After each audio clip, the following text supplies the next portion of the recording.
How to get $80 Garmin promo code. Let's get started. Launch your preferred browser. At the top, you will see the search box. Over there, type in Garmin promo code and search for it. Different website links will appear. Using any of these websites, you can easily get working promo code for Garmin. So go ahead and open any of these. For instance, I'm going to open this one. After you open it, you're going to find amazing offers and deals. 20% off, 15% off, $50 off, and many more. Head towards any of the offer that you want to grab.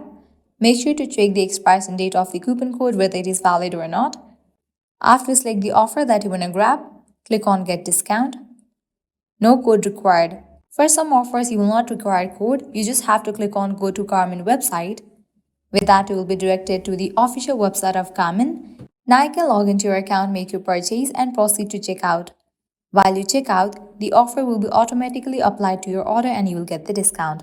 Likewise, you can also try out other offers, as in this page you're going to find tons of offers and deals. The process is same. Likewise, make sure to check out these websites as well, because these websites will also provide a working promo code for Garmin. Well, this way you can easily get up to $80 Garmin promo code. At the end, if you guys find this video helpful, don't forget to like, share and subscribe to our channel. Thank you.